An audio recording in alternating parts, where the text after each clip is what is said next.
4 months ago, something happened in Canada that the US hasn't let happen yet, and it's about to completely shake up every EV price tag on the market. In January 2026, Prime Minister Mark Carney flew to Beijing and came back with a deal that dropped Canada's tariff on Chinese-made electric vehicles from 100% all the way down to 6.1%. And the first company ready to walk through that door is BYD, the company that outsold Tesla in pure battery electric vehicles globally in 2025. They're working through Transport Canada's certification process. They've signaled plans for roughly 20 branded dealerships starting in the Greater Toronto area, and the 3 cars they're bringing are going to make a lot of Canadians seriously question what they've been paying for. Stick around, because number 1 on this list is the car that doesn't even have a real competitor in Canada yet. Let's start with number 3, because even this one is already enough to cause a headache for the Korean and Japanese automakers who've been dominating the middle of the market. The BYD Atto 3. On paper, the Atto 3 is a compact electric SUV. In practice, it's a direct challenge to the Hyundai Kona Electric and the Kia EV3. Except it arrives with more technology and a price tag that's expected to land around 42,000 Canadian dollars. The 2026 version, called the Atto 3 Evo, isn't the same car that launched a few years ago. BYD went back to the drawing board. The new model runs on an 800-volt architecture, the same high-voltage platform you'd normally find in a Porsche or a Hyundai Ioniq 6, and that upgrade matters. It means DC fast charging at up to 220 kilowatts, taking the 74.8 kilowatt-hour blade battery from 10 to 80% in about 25 minutes. The original Atto 3 was criticized for slow charging, topping out at just 88 kilowatts. BYD heard it and fixed it. The AWD version of the Evo pushes out 330 kilowatts, that's over 440 horsepower from a compact family crossover. It now has a front trunk, something the original didn't offer. Boot space has grown to 490 liters. The suspension moves from a 4-link to a more sophisticated 5-link rear setup, and the handling has been significantly tightened up compared to the first generation. The suspension is composed and planted in a way the original wasn't. If you've dismissed BYD before based on older reviews, the Evo is genuinely a different car. Standard safety kit includes a 360-degree camera system and BYD's Level 2 Plus driver assistance tech. And because it's built on the Blade battery platform, BYD warranties that battery for 8 years, the same coverage you'd get from Hyundai or Kia. Estimated Canadian price is around $42,000. The Hyundai Kona Electric has a 2026 all-in Canadian price of just under $47,000. The Kia EV3 has not yet been formally confirmed for Canada, and projected pricing starts around $45,000 at the base, potentially higher depending on trim and import costs.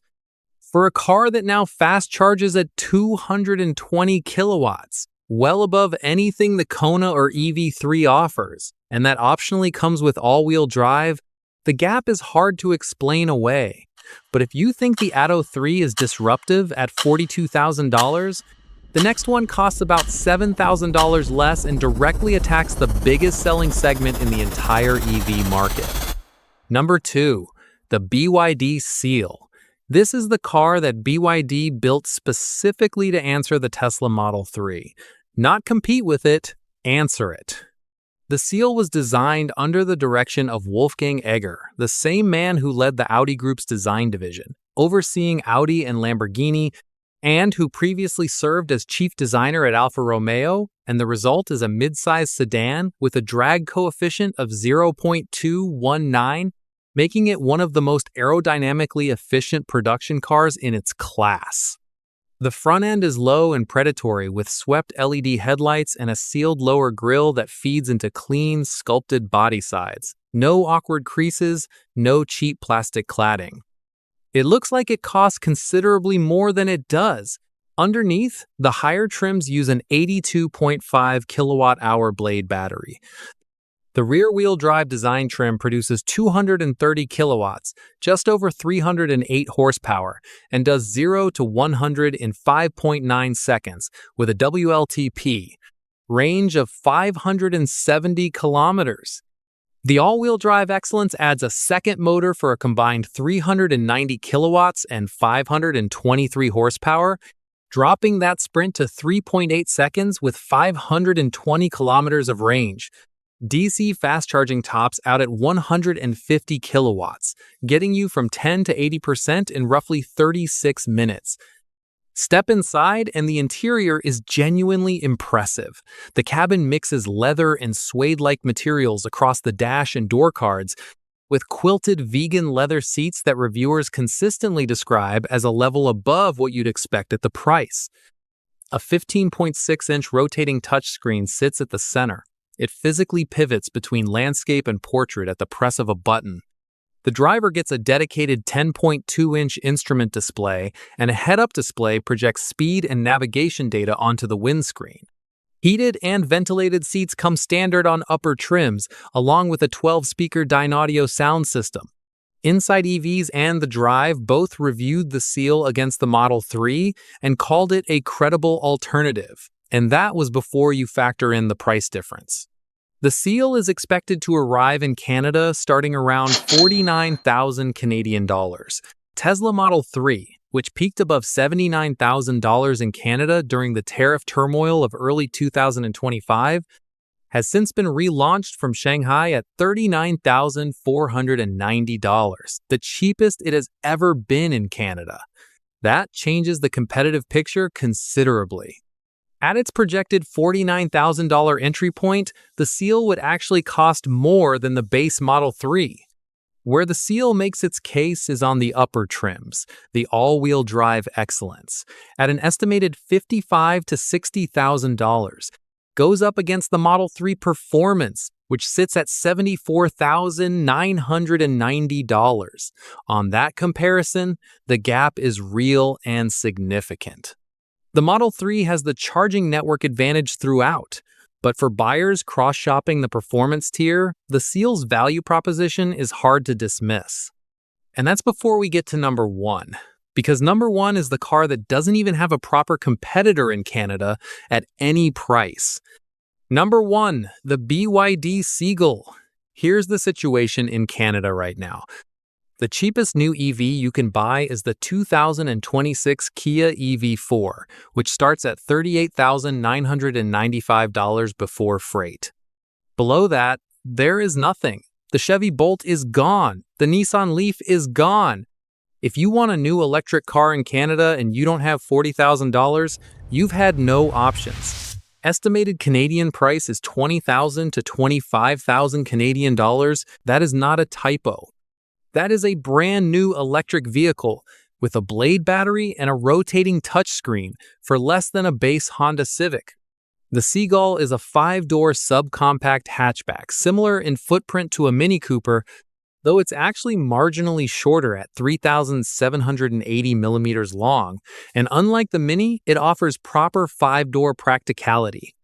The European export version, sold as the Dolphin Surf, was upgraded significantly for Western markets, up to 115 kilowatts, a 43.2 kilowatt-hour battery, and a WLTP range of up to 322 kilometers. The Canadian spec version is expected to reflect that same export build, and that range number matters specifically for Canada. At -7 degrees Celsius, a typical Toronto January real-world winter range is expected to come in around 200 kilometers. That's enough for a week of city commuting without touching a charger. For Edmonton or Winnipeg winters, you'd want to plan more carefully. But this car was never designed for a road trip from Vancouver to Calgary.